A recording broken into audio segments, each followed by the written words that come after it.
Nós vimos então com Durkheim que as representações religiosas na sociedade são representações, na verdade, coletivas. Os ritos são maneiras de agir que nascem no seio dos grupos que estão reunidos e são destinados a suscitar, a entreter e até mesmo refazer os estados mentais desse grupo, sendo Deus somente uma representatividade da imaginação coletiva. Então essa imaginação, quando se reúne para adorá-lo, acaba, na verdade, adorando a própria coesão social, a própria sociedade em si. Durkheim acreditava que, devido à irracionalidade do seu credo, o cristianismo iria desaparecer do mundo moderno. Ele esperava ao mesmo tempo que surgisse uma religião civil, reflexiva e que fortaleceria o fundamento ético da sociedade humanista. Esse é o pensamento positivista de Durkheim. Para ele havia algo de eterno na religião, que era justamente o fato social. E Weber, apesar de extremamente interessante e importante, o interesse pela religião na análise de Weber se encontra essencialmente ligada ao que acontece aqui embaixo na Terra, aos valores morais, sociais, econômicos. As religiões, para Weber, são fundações de significado que moldam as coisas e as condutas. A atividade religiosa, ou a mágica, como diz Weber, é, portanto, racional. Para o sociólogo alemão, se trata de compreender no seio de cada uma das grandes civilizações a influência da ética religiosa sobre o comportamento socioeconômico. Weber vai falar sobre um processo de racionalização, e por racionalização ele entende a aplicação da razão tecnológica para o processo da vida pessoal e o progresso social. No passado, a tendência racionalizante controlada por valores religiosos permitiu à humanidade criar grandes civilizações. Mas a consequência dessa evolução contemporânea, através de um processo de racionalização exacerbado, é o desaparecimento da questão religiosa na consciência da imaginação coletiva. A reflexão filosófica, o amor responsável, o compromisso ético com altos ideais, a apreciação da beleza em si, estava para Weber destinada a desaparecer. De acordo com a sua previsão, a sociedade racionalizante do futuro seria pintada de cinza em cinza e seria colocada em uma gaiola de ferro. Seria, na verdade, um mundo triste, um mundo sem cor e um mundo sem alma. O paradoxo para Weber é impressionante. Os valores do ascetismo protestante contribuíram para criar uma sociedade individualista onde predomina o hedonismo. Tudo acontece como se as religiões tivessem contribuído amplamente para minar os fundamentos do seu mundo.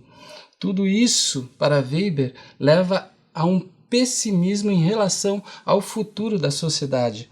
À medida que a vida econômica se torna mais importante, a emancipação dos homens se transforma em subserviência ao mundo material.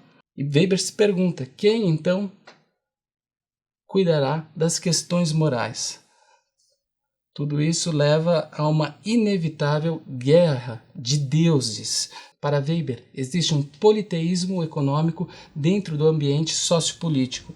Não há mais autoridade suprema para resolver as questões éticas e morais da sociedade.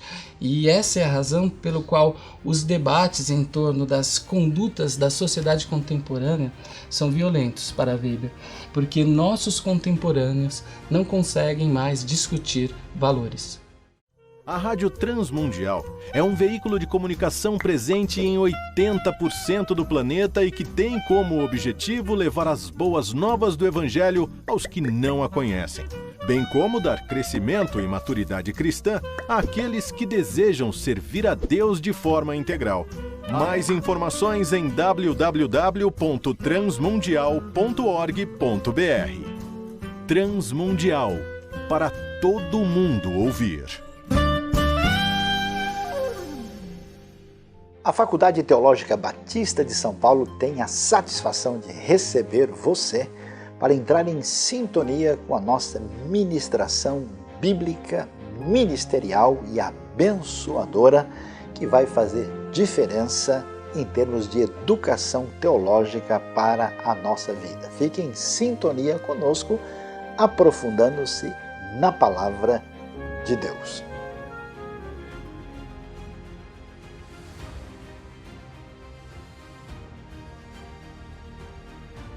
Weber escreve: de acordo com as profundas convicções de cada ser, uma dessas éticas assumirá a face do diabo, a outra, a face do Deus. E cada indivíduo terá que decidir, de seu próprio ponto de vista, quem é Deus e quem é o diabo. Uma situação que inevitavelmente leva a conflitos que não podemos mais resolver, segundo Weber. É por isso que seremos condenados a ficar trancados em gaiolas de ferro, tornando-nos os virtuosos da razão, da racionalidade exacerbada e incapazes de raciocinar moralmente. Bom, nós chegamos num ponto em que nós precisamos primeiro entender a importância da sociologia e de todas as suas análises, porque todas essas análises e também as ferramentas sociológicas, elas nos ajudam, por exemplo, no nosso trabalho de hermenêutica e interpretação bíblica. Quando você fala sobre determinado contexto de um livro socioeconômico, cultural, você está a utilizar ferramentas desenvolvidas pela sociologia. Nós também precisamos evidenciar a importância dessa ciência porque ela nos ajuda a compreender o tipo de sociedade em que vivemos. E assim, interpretando a sociedade, colocando uma hermenêutica reflexiva em cima da sociedade, nós podemos também criticá-la. Agora, nós também podemos e devemos tecer uma crítica própria à sociologia em si, não para refutá-la, não para reprimi-la, mas para nós entendermos o papel da teologia na sociedade.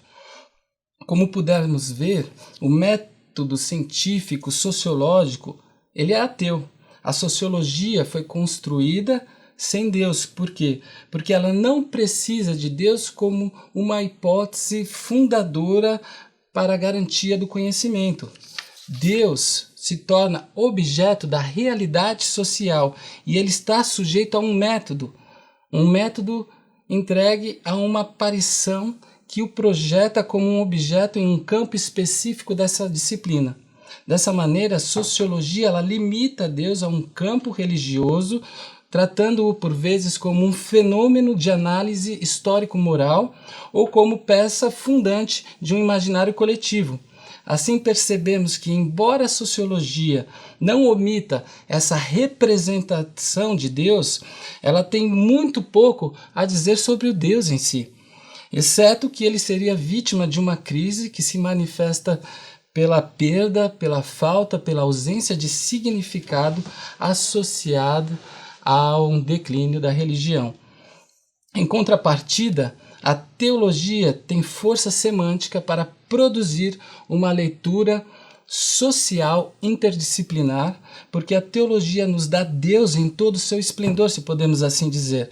Através da teologia, atores sociais podem tocar Deus sem inibição nenhuma, porque Deus ele dissimula tanto a ação quanto o fato social, sem, todavia, criar uma desorganização na sociedade. A teologia convida Deus para retomar o seu lugar, que é em todo lugar, enquanto hoje ele parece não estar em lugar nenhum. Por isso que, reservando respeito à ciência social e guardando toda a sua importância e toda a sua relevância, nós vemos que, em relação à presença de Deus nessa realidade, a sociologia não pode dizer muita coisa. Ela só pode esperar que a teologia coloque este olhar na sociedade e que esse olhar se encontre com a ciência, para além dessa lacuna epistemológica que separa essas duas áreas do conhecimento.